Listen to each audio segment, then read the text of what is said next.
Hello, and welcome back to another episode of Witch on the Rocks. Today we are going to be going over quite a magical stone, but before we get too deep into it, I want to give a heads up that this particular stone has a close relative, and for the sake of the metaphysical side of things, I am going to try to just stay on the singular stone, but I will give out some notable mentions of close family members. If you've been waiting to hear all about Labradorite, then the anticipation ends here. This flashy stone is what dreams are made of. Labradorite comes from the feldspar family of minerals. This family also includes, but isn't limited to, moonstone varieties, sunstone, larvikite, and amazonite. A rainbow moonstone is actually classified as clear or transparent or white labradorite, but this is where I have to separate the two for metaphysical purposes. Now, a little bit on feldspar. Firstly, it is one of the most abundant minerals, group of minerals, as they can occur in nearly every type of rock. They are typically pretty strong, but they can chemically break down to form clay. This is particularly common in tropical climates. With it being such a large family, they are divided into two groups, alkali and plagioclase feldspars. All of them include varying amounts of sodium, calcium, and potassium, and the amount of each of these determines where they fall in the feldspar group. They actually use like an L-shaped diagram to divide them up, with each point being potassium, calcium, and sodium. The minerals are then placed on this graph depending on what their most dominant element is. Minerals with more sodium and calcium are in the plagioclase group, which is where lab falls. With quite a lengthy chemical formula, labradorite is made up of sodium, calcium, and aluminum silicates. It is in the triclinic crystal system and is found in blocks or chunks embedded within low silica igneous rocks. Some more notable localities of labradorite are Canada, Finland, Mexico, Norway, Russia, Italy, and Scandinavia.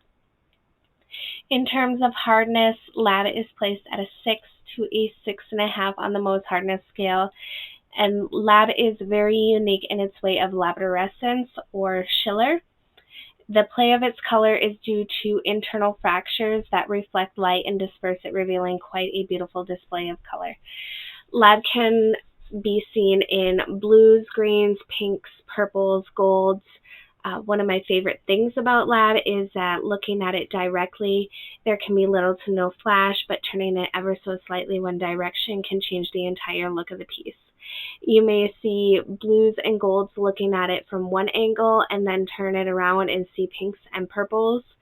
When you get a really high-grade piece, it can be referred to as spectralite, and these pieces typically have bolder, more prominent flashes that take little to no coaxing to get them to appear. For the metaphysical side of things, lab can be just as surprising. Much like its ability to flash at different angles, it works to activate multiple levels of consciousness. It also stimulates the remembrance of past lives, helps clairvoyance, and other psychic abilities. When worn, it helps to deflect negative influences, calms the mind, and encourages the imagination.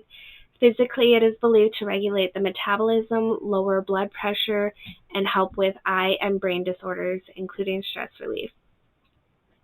It also helps to balance your hormones. Lab is the perfect stone to work with if you have doubts or insecurities, especially if it's about yourself.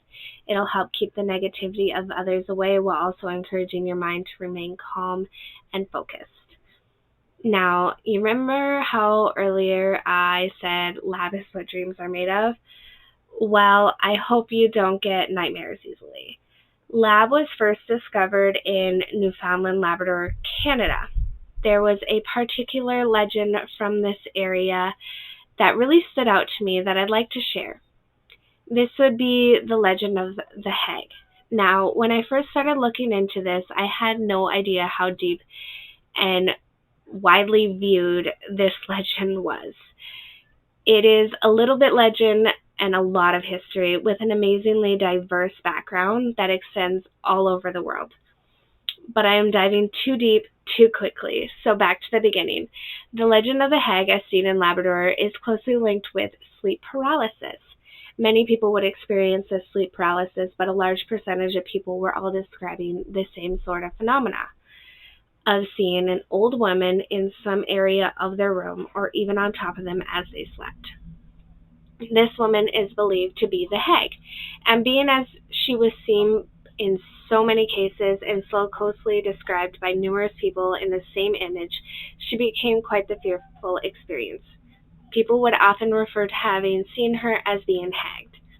They even came out with a variety of cures or antidotes to being hagged. One of these being sleeping with a knife on your chest, pointing upwards.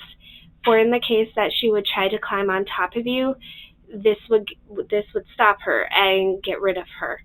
In this day and age, it is commonly dismissed as just sleep paralysis, but the fact that so many people experienced it and seen the same old woman adds an eerie touch to the story. Digging a little deeper, I've seen many variations of the Hag popping up all over the globe, with many different lores attached. But in all of the legends I've seen, there was a common denominator, that the Hag is either a woman of old age or sometimes even a seductress that turns into a monster as she nears. The oldest connection of the legend of the Hag is actually in a very widely known book, that being the Holy Bible. Now I know what you're thinking. What?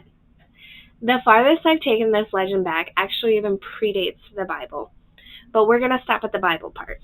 Most people know the story of Adam and Eve, but not everybody knows that before Eve, there was Lilith, Adam's first wife, was very much a strong, independent woman. She wanted to be an equal to Adam. She was banished from Eden because she wanted to lay on top of Adam intimately. She wanted to be on top both literally and figuratively. Because of this, she was cast out. She has been tied into demonology from Babylonia, Egypt, Israel, Greece, and even the ancient Hittites. She is seen as a mighty Jezebel, wreaking havoc across entire nations. She has also been associated with the snake, which gets me curious and makes me think back to the Garden of Eden when Eve took a bite of the forbidden fruit after being tricked by a serpent. That being said, it was believed that Eve and Lilith were friends and would often communicate with each other through the barrier of the garden. It could be a coincidence of these close ties of Lilith to the old Hag, but given the large diversity of both tales being seen all over the world with striking similarities, it really makes you wonder. Now, that is all I have for you guys today. Thank you for joining me once more. Stay safe and do something that makes your soul happy. Bye.